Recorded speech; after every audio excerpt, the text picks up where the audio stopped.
সাবেক জাতীয় অধিনায়ক রকিবুল হাসান আমাদের সঙ্গে আছেন। বাংলাদেশ টেবিল ম্যাচটা দেখেছেন। সকালে তার যখন কথা বলছিলাম মাঠে আসার সময় আপনি বলছিলেন যে ব্যাটসম্যানদের রানে ফিরতে হবে, টপ অর্ডারের রানে ফিরতে হবে, ক্যাপ্টেনকে রানে ফিরতে হবে। এই ব্যাটিং কিভাবে ব্যাখ্যা করবেন আপনি? ধন্যবাদ আপনাকে। আমি সাধুবাদ জানাই, ম্যাচটা আমরা জিততে পেরেছি, but I am not happy. এই জন্য যে কথাটা আমি সকালে বলেছিলাম, এখনও আমরা ভুগছি ওখানে।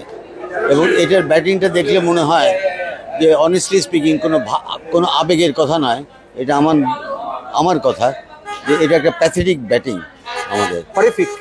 একদম হরিফিক বলেন, প্যাথেটিক বলেন। আপনি first ball of the match আপনি ডাউন দ্য উইকেট চলে গেলেন, একটা বলের হাইট দেখেন, বাউন্স দেখেন, বল নতুন, উইকেট ফ্রেশ, আউট। এরপরে দেখেন বাকি ব্যাটসম্যানগুলি যেভাবে আউট হলো টপ অর্ডারে। থ্যাংক গড যে আমরা তো 100 রানে পৌঁছতে পেরেছিলাম। ওই লোয়ার অর্ডারে যে আমাদের যে রানটা আসলো, তাসকিন এবং মুস্তাফিজের লাস্ট উইকেট পার্টনারশিপে 18 রান, ওই 18 রানটাই আমি করলো। বাট আজকে যিনি প্লেয়ার অফ দ্য ম্যাচ হয়েছে, honestly Tanzim Sakib, hats off to him. He bowled with heart out. এবং এরকম বোলিং দেখেন পুরো টুর্নামেন্টে কিন্তু আমি যেটা সবসময় বলে আসছি যে আমাদের বোলারাই কিন্তু আমাদেরকে ভাসিয়ে রেখেছে। এখনো পর্যন্ত বোলারাই টিকিয়ে রেখেছে। তো যাই হোক, এখন তো আমরা কোয়ালিফাই করলাম, আগেই হয়তো একটু করেছিলাম, বাট একটু হয়তো সংখ্যা ছিল যাই না, পারমুটেশন কম্বিনেশনে কী ছিল। বাট এই ক্রিকেট খেললে কিন্তু আমাদের সামনে এই যে খুব একটা ভালো জিনিস অপেক্ষা করছে, আমি বলবো না, বাট আমার কথা যেন মিথ্যা হয় প্রমাণিত। But you will be happy to be wrong. I will be more than happy to be wrong, but I'm not going by my heart. I'm going by my brain. Logic.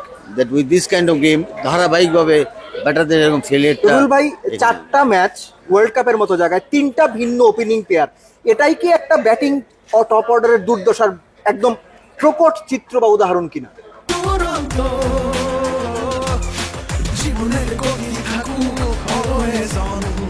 এটা প্রমাণ করে যে আমরা স্টেডি নাই এখনো। আমরা এখনো ইসের মধ্যে আমাদের টিম 11 জন ঠিক করতে পারি না এই ব্যাটিং অর্ডার। এটাই প্রমাণ করে এখানে। তো এখন এখানে we have to carry on with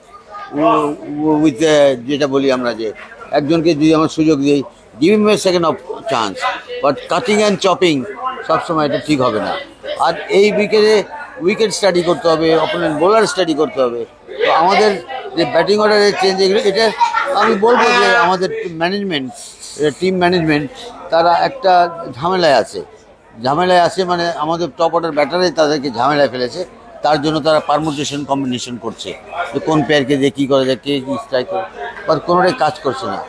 এই ব্যাটিং লাইন আপনি টপ অর্ডারে ভারত, অস্ট্রেলিয়া, আফগানিস্তান, আপনি আগেও একবার বলেছিলেন, ম্যাচ দেখার পর আরেকবার লাস্ট কমেন্টটা চাই সেটা সম্পর্কে। না, এই ব্যাটিং নিয়ে আমার মনে হয় আমাদের খুব সামনে অশ্বিনী সংকেত, আমি মনে করি ইট ইজ ভেরি ডিফিকাল্ট।